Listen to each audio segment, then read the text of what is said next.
I am allowed to choose peace over loyalty. I am allowed to walk away from what harms me, even if it shares my last name.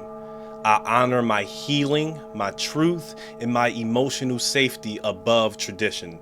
I am rewriting the meaning of family with intention and love. So recently, Oprah, she has come out with a video that's talking about no contact with family. And it was my first time hearing about this particular trend, but it was a very interesting concept. And I really wanted to talk about it because I thought it was a rather interesting subject. And so what I learned is that when Oprah, she spoke about the no contact trend that's happening, her video went viral. The only reason that I can think most people resonated with it is because millions have been feeling this way, but a lot of people were just afraid to admit it. What I've learned is that this generation, they're not running from family.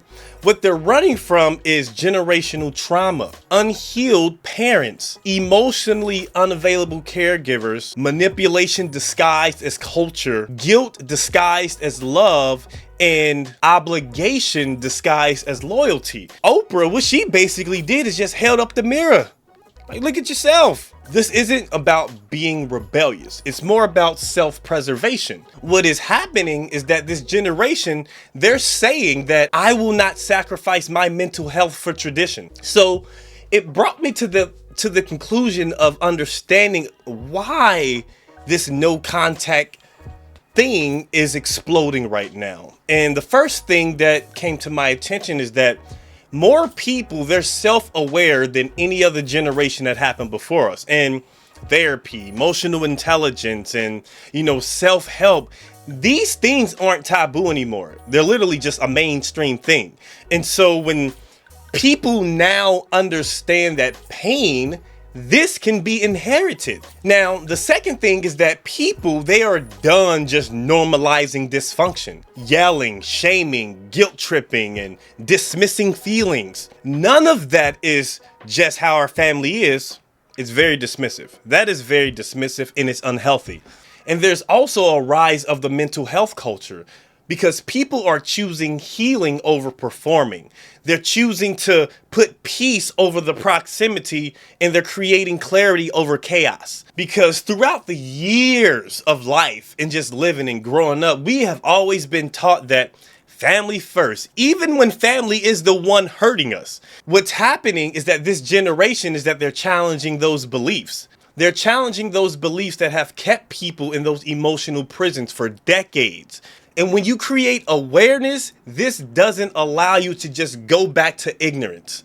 Once you see the pattern of the things that's happening around you, you cannot continue living inside of it. You can't. You can't do that. And so the main thing that we have to understand is that blood is not a free pass. And that's one of the core lessons about this particular topic. Family just doesn't get automatic access to you.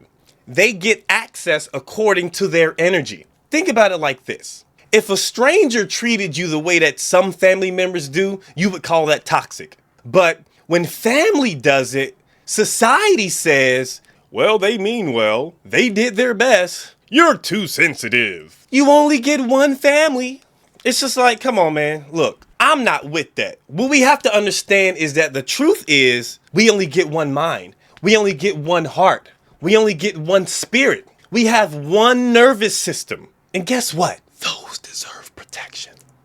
Yes. Here's what going no contact, here's what it really means. It doesn't mean that you hate your family. It doesn't mean you're bitter. It doesn't mean you're ungrateful. And it does not mean that you're the villain. What it truly means is that I love myself enough to stop the cycle. What it means is that I break what broke me. What it means is that I refuse to pass this pain down to my children, to my friends, my offsprings, and people that I truly care for. What it means is choosing healing over hostility. What it really means is I can love people from afar without sacrificing myself. And so having no contact, it isn't an attack. It's a boundary that's forged through bravery. Now, everyone is different, so here's how you find out if no contact is the right decision for yourself. So what I want you to ask yourself is, do I feel unsafe, unseen, or invalidated when I'm around my family? Do interactions drain me more than they nourish me? Do they respect my boundaries or do they bulldoze them? Do I walk around on eggshells when I'm around them? Do I leave conversations feeling smaller, not stronger? Does the relationship cost me my mental health? Listen to your body. And if it says yes, then that means your body is telling you the truth. Your body is telling you the truth before your mind can even rationalize it. Now, the real message behind this video, it isn't about simply just cutting off your family. No, that is not it at all. It's more about you have the right to protect your peace. And you don't need permission from tradition in order to heal. That's not how it works. The core of the message that was displayed to me is that she emphasized compassion, understanding, and nuance, not division. Not division at all. Every person, they deserve safety, emotional respect, and they need a space to be able to grow. I'm sure you all have heard that saying, blood is thicker than water. I know I heard it when I was growing up. And a lot of times you can't choose your family.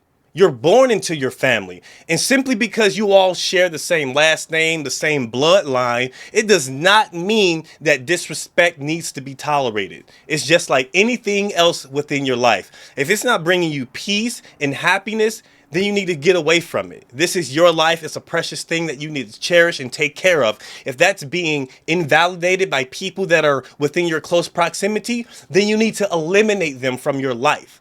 Now, if you're someone who needs to heal after going no contact with family and people that you love, what I want you to do is I want you to practice writing a closure letter.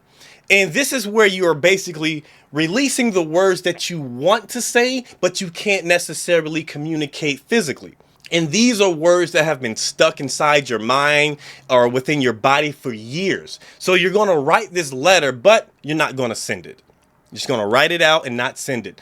The next thing that we can do to heal is to build your chosen family. Surround yourself with people who reflect your healing, not your trauma. The next thing we can do to heal after going no contact with our family is we need to create rituals that makes us feel grounded. Do some meditation, do some journaling, do some breath work, get outside in nature, do your spiritual practices.